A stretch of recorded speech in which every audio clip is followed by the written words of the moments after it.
Assalamualaikum warahmatullahi wabarakatuh. Selamat pagi, siang, dan petang buat teman-teman mahasiswa.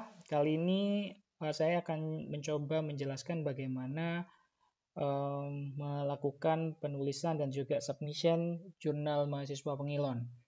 Jadi untuk bersama-sama kita ketahui bahwasanya produk akhir dari konsep dan juga skripsi itu berupa jurnal, ada luaran berupa jurnal selain laporan yang harus diselesaikan. Jadi jurnal ini untuk mahasiswa konsep skripsi akan menjadi prasyarat untuk masuk ke studio skripsi. Sedangkan untuk mahasiswa skripsi ini akan menjadi prasyarat untuk wisuda.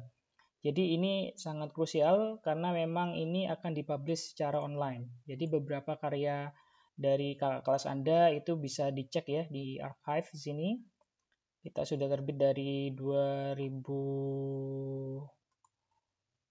yang terbaru 2020 ya, tentunya yang 2020 ini, volume 4 ini yang terbaru.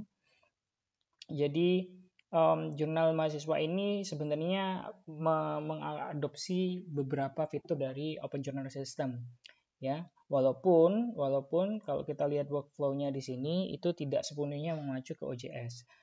Karena untuk peserta skripsi Anda bisa langsung melakukan submission pada sini ya, submission. Nanti ada akan dikirim pada link ya, seperti ini linknya untuk melakukan submission.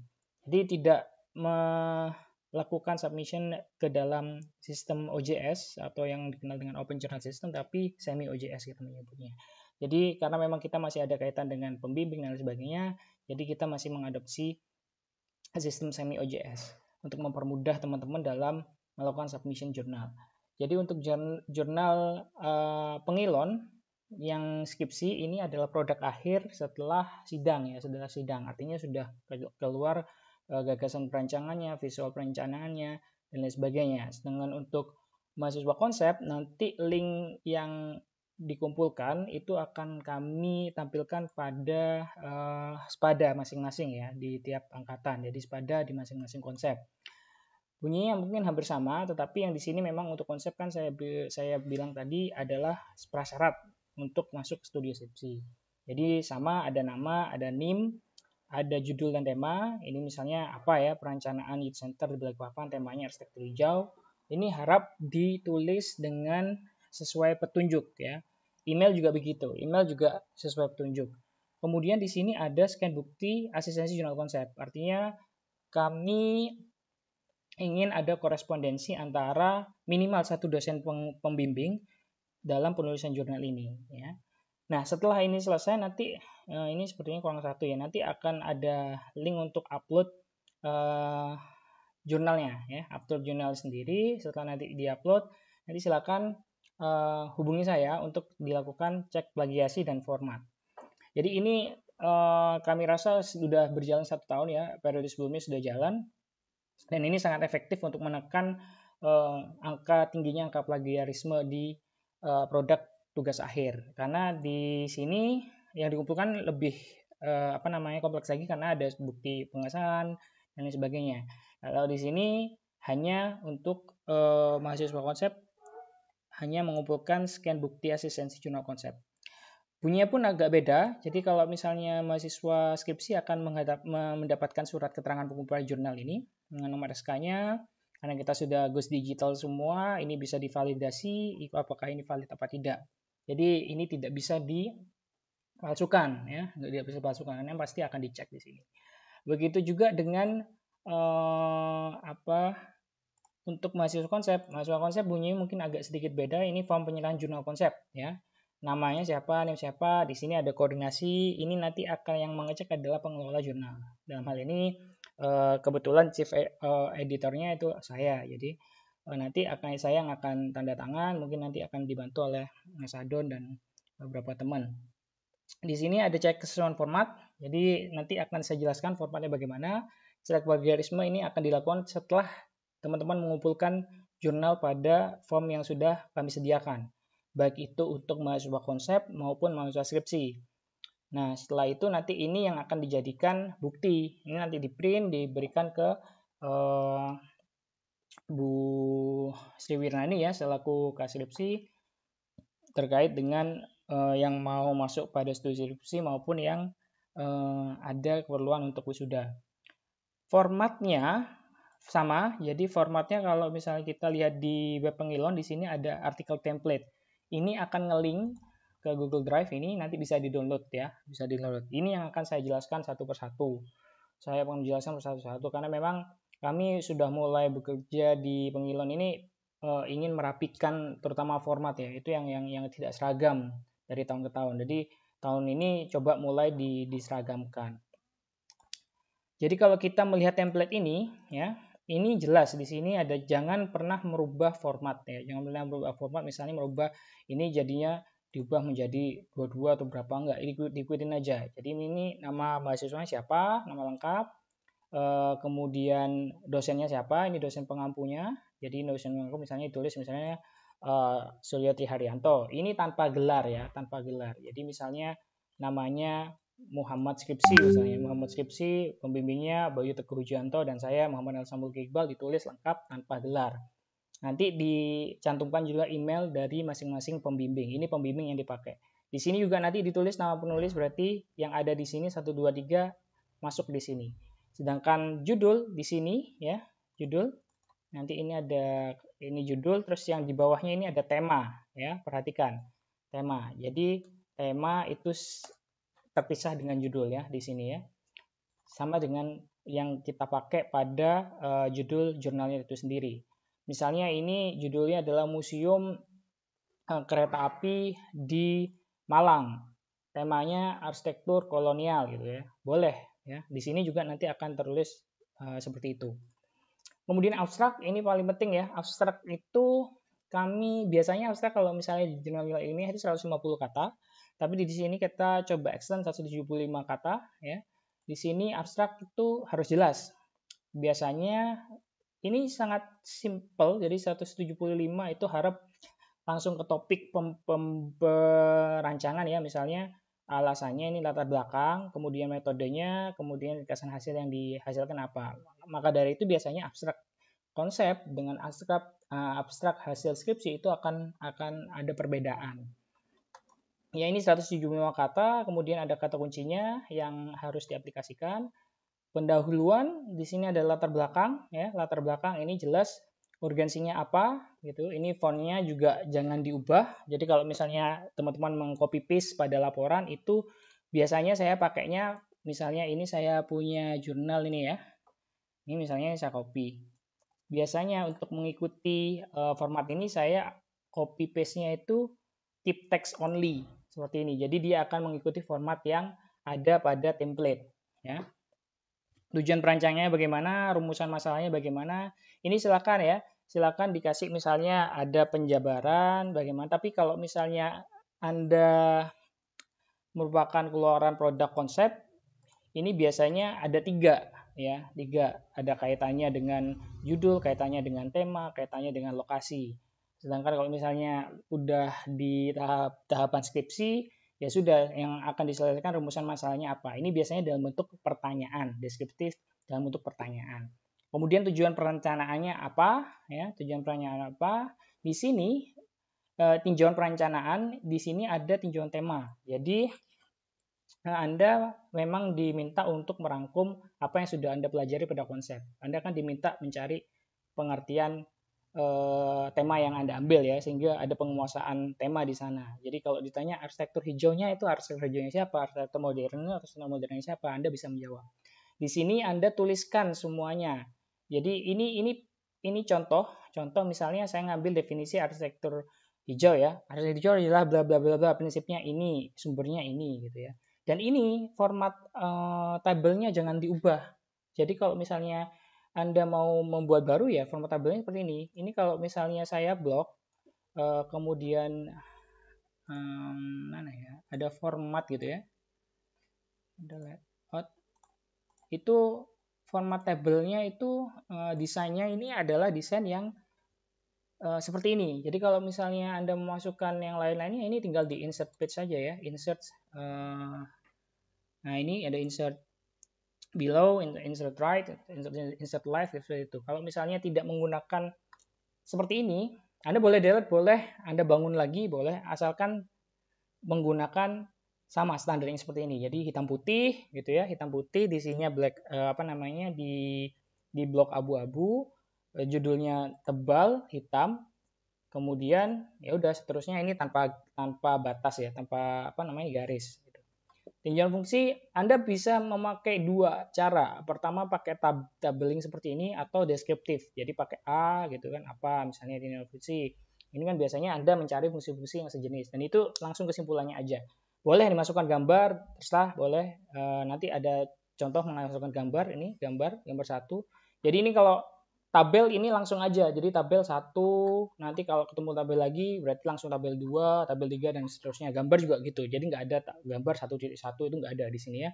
Jadi kita sederhanakan.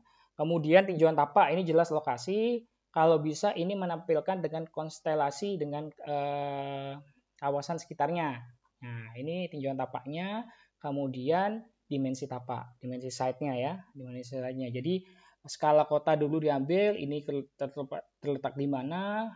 Saya rasa pada mata kuliah konsep skripsi sudah diajarkan bagaimana kita membuat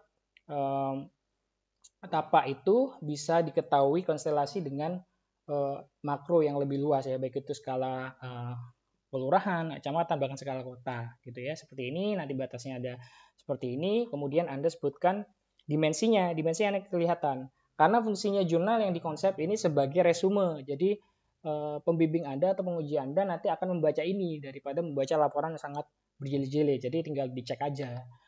Dan ini yang paling utama juga tinjauan program ruang ya. Ruang-ruang ini sangat beragam ya. Jadi disesuaikan dengan fungsi yang diambil. Jadi ini saya berikan contoh, ini tidak wajib diikuti, tapi formatnya sama. Artinya Anda harus ngomong fasilitas utama apa, penunjang apa. Kalau misalnya ada pengelola, kalau service boleh. Kalau misalnya pengelola dan service ini dimasukkan ke penunjang juga nggak masalah. Yang penting AB dan juga mungkin dan total luasan. Sehingga di sini ketahuan gitu. Anda ruang luasan utamanya, fungsi utamanya berapa meter square, berapa meter persegi, penunjangnya berapa, pengelolanya berapa, dan servisnya berapa. Sehingga diketahui totalan besarannya, bangunannya berapa. Nah, kan tapaknya diketahui di sini kan, tapak luasannya tapak di sini, dimensi tapak di sini. Mungkin nanti harus ditambahkan luasan ya, luasan tapak di sini ya, dimensi dan luasan tapak. Dimensi dan luasan tapak di sini. Kemudian metode perancangan, ya silakan dipersingkat saja. Mungkin teman-teman banyak sekali metode yang ditampilkan di sini. Kemudian hasil dan pembahasan di sini. Kalau konsep, jadi sampai konsep utilitas, ya. Konsep tapak, konsep bentuk, konsep ruang, struktur, konsep utilitas. Kalau misalnya ada konsep-konsep lainnya, konsep detail ya silakan, nggak masalah. Tapi ini yang wajib. Untuk mahasiswa skripsi itu wajib menampilkan visual perancangan. Ya, perancangan artinya site plan-nya ada, layout plan-nya ada, tampak kawasan, potongan kawasan. Kalau misalnya bangunan yang tunggal berarti tampak bangunan, misalnya hotel gitu ya. Tapi yang wajib ini tampak kawasan, potongan kawasan, detail arsitektur, perspektif eksterior dan perspektif interior. Baru nanti kesimpulan di sini. Kesimpulannya bagaimana terhadap penelitian Anda. Dan yang penting Anda harus menggunakan daftar pustaka atau referensi dengan metode citasi Microsoft Word. Ya, itu yang sudah berulang kali kami ajarkan. Jadi kalau misalnya Anda mengikuti mata kuliah konsep pada periode 2020 ya, itu sempat saya memberikan tutorial tentang bagaimana menggunakan referensi menggunakan Word. Ini otomatis sehingga Anda tidak memikirkan ini titiknya di mana, titik 2, di mana, itu nggak memikirkan. Yang perlu Anda masukkan adalah ini, ketika Word itu Anda harus memasukkan sources-nya. Manage sources di sini. Kalau misalnya Anda buat baru, new, nah di sini kan ada keterangan book, ada journal, ada report gitu kan, dan lain sebagainya, website dan sebagainya. Nah, kalau misalnya book, nah ini yang terjadi biasanya teman-teman mengutip dari artikelnya orang. Jadi misalnya Franz Decaching, Anda tidak membaca, tapi kan Anda tahu ya Decaching ya. Anda harus cari Decaching itu. Jadi misalnya Decaching itu ada di artikelnya siapa gitu ya. Ya Anda harus cari Decaching itu bukunya apa, dan Anda masukkan sendiri di sana. Jadi ini Anda cari di Google gitu ya, pasti akan ketemu ini diproduksi siapa, tahunnya kapan gitu ya. Di sini kan ada, biasanya ini adanya kalau nggak di Amazon atau di Google. Misalnya Amazon ini ya. Jadi cari referensi utamanya dulu sehingga datanya itu lengkap ya. Datanya lengkap itu data apa Pak yang dimasukkan? Ini itu yang penting. Sebentar. Ini yang penting adalah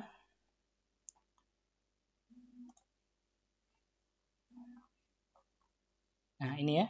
Ini ya, publishernya siapa, tahun terbitnya kapan, halamannya kalau mau, tapi yang inti-inti kita lihat di sini apa yang inti. Nah, misalnya ini book, ini berarti autornya siapa, dikacing ya. Kalau autornya banyak, pakai edit ini. Jadi last name-nya dimasukkan, misalnya Ching, ini FD, misalnya Andika, ini ya, add. Kalau misalnya ada, ya di-add lagi. Oke, kemudian title-nya apa, form order, dan lain sebagainya itu. Ya, tahunnya kapan, city-nya kapan, publisher-nya. Ini yang penting. Jadi data ini harus lengkap, baru Anda bisa menyelesaikan ini. Nah ini biasanya akan diketahui. Anda cari ini terbitnya di mana gitu ya. Terbitnya di mana? Ini biasanya untuk city-nya ini.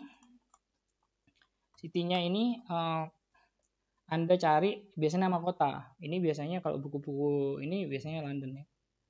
Tapi Anda cari, Anda pastikan dulu. Nah, ini kan sudah ada di sini. Nanti kalau citasi tinggal masukkan sini insert citation. Nah, cing baru keluar gitu. Begitu juga nanti kalau jurnal. Ini kalau karena saya sudah banyak ya source yang saya masukkan di sini, saya tinggal manggil aja. Misalnya saya ini ada yang beberapa nih misalnya. Ini bisa saya edit. Ini jurnal artikel seperti ini. Ini jadi ada autornya, ada title-nya, ada journal name-nya, ada tahunnya, ada halamannya. Kalau misalnya mau lebih lengkap, ini soal bibliografi. Ini masukkan semua sampai DOI misalnya volume isu itu boleh dan itu lebih baik. Jadi kalau misalnya ini sudah berhasil, kalau peraturan gimana Pak? Misalnya saya ambil peraturan GBCI ya. GBCI itu biasanya ngeluarin report ya. Jadi ini masuknya report, terus ini dicentang corporate author, title-nya apa, year-nya apa, publish-nya apa, city-nya apa, sama, semuanya sama. Jadi nanti ketika mau kan ini sumbernya dari GBCI, ya udah di-insert GBCI gitu ya. Ini di-insert, ini ada artikel ini sumbernya dari Andrea Fitianto ini ya. Ini jurnal gitu ya, dimasukkan seperti ini. Nanti ketika masukkan ke daftar pustaka, Anda tinggal memasukkan biografi nih. Gitu ya. Dia akan keluar otomatis tanpa Anda setting. Anda tinggal men-setting di sini stylenya apa, dan kita pakai IPA ya. Ini kan ada Harvard dan sebagainya. Kita pakai IPA. Jadi ini langsung otomatis nantinya. Tinggal merapikan aja. Merapikannya misalnya ini di copy paste atau di convert teks, nanti dia rapikan paragraf spasinya gitu. Itu aja. Jadi untuk citasi harus nge-link ya, harus pakai Word. Kalau Anda manual pasti jelek jadinya. Dan ini citasinya harus minimal 5 buah ya, 5 buah. Artinya citasi ini boleh misalnya di metodenya, boleh biasanya sih di latar belakang yang akan banyak ya. Latar belakang kan isu-isu ya, isu-isu dan juga tema-tema ini biasanya akan banyak referensi yang masuk. Jadi ini harus 5 ya. Artinya Anda menghargai penulis-penulis sebelumnya, peneliti-peneliti sebelumnya dalam artikel Anda, dalam kegiatan pencarian riset yang Anda lakukan, riset by design yang Anda lakukan gitu ya. Sehingga nanti ini minimal 5. Tuh. Dan ingat di konsep skripsi maksimal itu 2.500. Mau saya set 2.000 tapi kok kayaknya kasihan ya, 2.500 saja. Skripsi nanti baru 3.000. Keluar misalnya 4.000, ya saya tolak gitu. Karena memang ini adalah resume, jadi Anda harus mengambil intisari dari laporan Anda untuk masuk ke dalam artikel ini, artikel ilmiah ini. Jadi memang ini akan menjadi acuan dari pembimbing dan penguji nanti di skripsi untuk yang masuk konsep, dan juga ini adalah produk Anda yang akan diupload untuk mahasiswa skripsi. Contohnya yang sudah diupload ya, sudah terbit untuk jurnal pengilon, misalnya sebentar.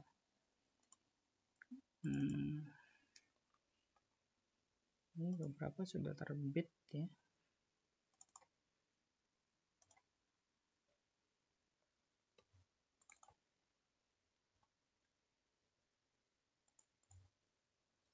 Ini misalnya sudah terbit. Tapi memang aturan-aturan yang saya sampaikan mungkin berbeda ya di periode sebelumnya. Jadi ini namanya email, ini yang skripsi ya, sehingga lebih apa namanya? Ini analisa-analisanya bagaimana menampilkan. Jadi kalau gambarnya banyak jadiin satu aja gitu loh. Ya, terus ini gambar skripsinya. Pada saat itu kita masih mengadopsi visualisasinya itu pada tahap skematik dan juga perancangan. Sekarang dijadikan satu, jadi visualisasinya itu jadiin satu. Misalnya ada tampak ini untuk mahasiswa skripsi. Untuk mahasiswa konsep nggak sampai sini kan, sampai konsep saja selesai.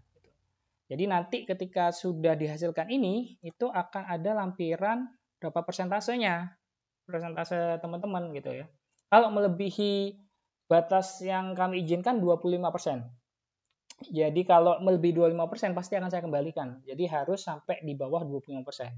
Nanti kalau misalnya Anda baca di sini ya, misal ini saya kasih contoh. Ini kemarin ada yang ngoreksi ke kami, masuk ke kami, namanya Fatul, ini 30% kalau nggak salah ya, 30%. Jadi dia harus melakukan revisi sampai menurun 25%. Yang direvisi apa Pak? Ya ini pasti kedetek, Tapi yang bermasalah itu ini, berarti Anda harus melakukan paraphrasing atau merubah susunan kata, yang penting maksudnya sama gitu loh. Ya. Ini juga artinya apa? Ini diindikasikan Anda melakukan copy paste.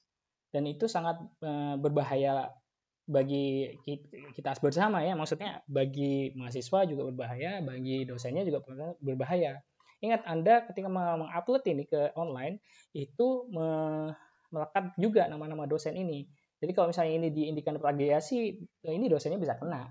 Jadi tolong hati-hati, dan kita mulai memang agak strict di mahasiswa konsep mulai tahun kemarin. Jadi konsep tuh harus masuk di sini, harus beres dulu, nanti ke skripsinya bisa lebih mudah gitu. Jadi kan skripsinya nanti kan tinggal mungkin merubah abstrak dan juga menambahkan gagasan perancangannya ini kan. Gagasan perancangan ini. Selebihnya ya sudah ngikutin yang konsep aja. Oke? Jadi itu yang coba saya perjelas di sini, bahwasanya kita punya template yang harus kita ikutin. Template-nya ini, template ini adalah edisi kesekian ya, mungkin di hasil paper yang sudah kami upload ada yang tidak seperti ini, tapi ke depan kami harapkan seperti ini semua.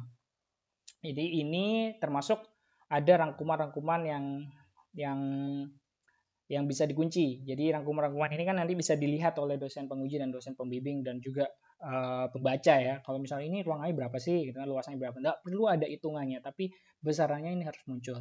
Metodenya bagaimana, kemudian hasil pembahasannya gimana, konsep tapaknya gimana, bentuknya ruang gimana, strukturnya bagaimana, dan bagaimana. Itu aja ya untuk penjelasannya. Jangan lupa menggunakan sistem citasi Word. Ya, sudah saya jelaskan. Kalau misalnya mau lebih jelas silahkan dicari di YouTube ya, bagaimana melakukan citasi dengan Microsoft Word. Ini paling mudah dan saya rasa tidak perlu add-on tambahan seperti Mendeley. Ini perlu add-on tambahan dan pengetahuan tambahan juga, jadi lebih lama. Jadi Word ini saya rasa teman-teman semuanya sudah bisa untuk tahu. Kalau misalnya nanti ada pertanyaan bagaimana citasi yang benar atau bagaimana terkait format ini, nanti silakan ditanyakan ke saya melalui Japri ya. Jadi nanti kalau sudah upload baik peserta konsep maupun skripsi, silakan menghubungi saya via WA. Nomornya sudah ada di webnya, sudah ada di formnya di sini. Jadi setelah ini nanti akan saya proses untuk screening plagiasi. Kalau oke, nanti akan saya terbitkan SK-nya. Kalau tidak, saya akan minta revisi, gitu ya. Revisi berarti harus upload ulang. Oke, itu saja pengarahan untuk upload dan template jurnal. Semoga ini bisa dipahami. Apabila nanti ada yang ditanyakan, silakan dikontak secara pribadi ya. Terima kasih, saya akhiri sesinya. Assalamualaikum warahmatullahi wabarakatuh.